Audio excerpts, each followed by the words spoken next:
ആദ്യം തന്നെ ഞാനൊരു പാത്രം അടുപ്പത്ത് വെച്ചിട്ട് അതിലേക്ക് കുറച്ച് ഓയിൽ ഒഴിച്ചിട്ടുണ്ട്. അതിലേക്ക് ഒരു 4-5 കഷ്ണം പട്ട, അതുപോലെ തന്നെ ഒരു 8-9 ഏലക്ക, അതുപോലെ തന്നെ ഗ്രാമ്പൂ, പിന്നെ ഒരു ഷേബയുടെ ഒരു കഷ്ണം ഇട്ട് കൊടുക്കുന്നുണ്ട്. നിങ്ങൾക്ക് ബേ ലീഫ് ഉണ്ടെങ്കിൽ ബേ ലീഫ് ഇട്ട് കൊടുക്കുക. പിന്നെ കുറച്ച് കുരുമുളകും കൂടെ ചേർത്ത് കൊടുക്കുന്നുണ്ട്. ഇനി ഇതിലേക്ക് നമ്മളൊരു 10-12 അല്ലി വെളുത്തുള്ളി, അതുപോലെ ഒരു ടേബിൾ സ്പൂൺ ചെറിയ ജീരകം കൂടെ ചതച്ചതാണ് ഇട്ട് കൊടുക്കുന്നത്. ഇതിലേക്ക് ഇഞ്ചി ചേർക്കണില്ല കേട്ടോ. ഇതെല്ലാം കൂടെ ചേർത്തിട്ട് നല്ലപോലെ ഇതൊന്ന് മൂപ്പിച്ചെടുക്കണം.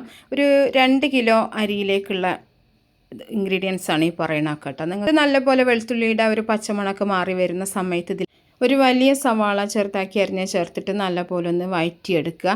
ഇതൊന്ന് വഴന്ന് വരുന്ന സമയത്ത് നമ്മളിതിലേക്ക് 3 തക്കാളി ജ്യൂസാക്കി എടുത്തിട്ടുള്ളതാണ്, വെള്ളമൊന്നും ചേർക്കാണ്ട് ജ്യൂസാക്കി എടുത്തിട്ടുള്ളതാണ് കേട്ടോ. അതും കൂടെ ചേർത്തിട്ട് നല്ലപോലെ ഇതൊന്ന് വഴറ്റിയെടുക്കുന്നുണ്ട്. ഈ തക്കാളിയിൽ ആ വെള്ളമൊക്കെ ഒന്ന് വറ്റി വരുന്ന സമയത്ത് നമ്മളിതിലേക്ക് ടൊമാറ്റോ പേസ്റ്റാണ് ചേർത്ത് കൊടുക്കുന്നത്. ടൊമാറ്റോ പേസ്റ്റ് തന്നെ ചേർക്കുക കേട്ടോ, സോസ് അല്ല കേട്ടോ, പേസ്റ്റാണ് ചേർത്ത് കൊടുക്കുന്നത്. ഈ പേസ്റ്റ് ചേർക്കുമ്പോഴാണ് ചോറിന് നല്ലൊരു കളറും അതുപോലെ നല്ലൊരു ടേസ്റ്റൊക്കെ കിട്ടുന്നത്. അപ്പോൾ അതൊരു 2 ടേബിൾ സ്പൂണോളം നിങ്ങൾക്ക് ചേർത്ത് കൊടുക്കാൻ പറ്റും. അപ്പോൾ അതും കൂടെ ചേർത്തിട്ട് നല്ലപോലെ ഒന്ന് എണ്ണ തെളിയുന്ന വരെ ഒന്ന് വഴറ്റിയെടുക്കുക.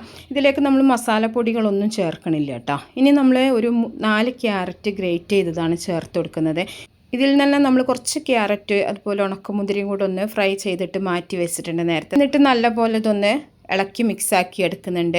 ഒരുപാട് സമയമൊന്നും നമുക്കിത് വഴറ്റിയെടുക്കേണ്ട ആവശ്യമില്ല കേട്ടോ. ക്യാരറ്റൊക്കെ പെട്ടെന്ന് തന്നെ കുക്കായി കിട്ടും. ഇനി ഇതിലേക്ക് നമ്മൾ ചേർത്ത് കൊടുക്കുന്നത് ഒരു മാഗി ക്യൂബ്സാണ്.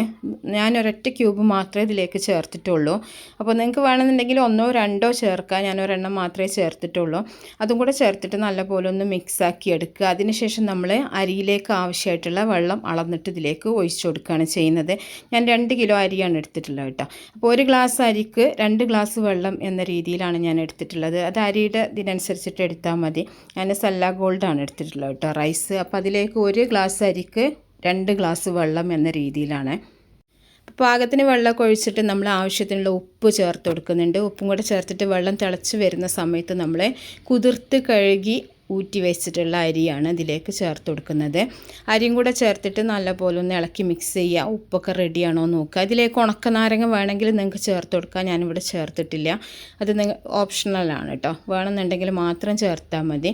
അപ്പോൾ അതും കൂടെ ചേർത്തിട്ട് നല്ലപോലെ ഒന്ന് മിക്സാക്കി എടുക്കുക. എന്നിട്ട് ഉപ്പൊക്കെ റെഡിയാണോ നോക്കുക. എന്നിട്ട് അടിച്ച് വെച്ചിട്ട് തിളച്ചതിന് ശേഷം നമുക്ക് തീ കുറച്ച് വെച്ചിട്ട് വെള്ളം വറ്റിച്ചെടുക്കുകയാണ് ചെയ്യുന്നത്.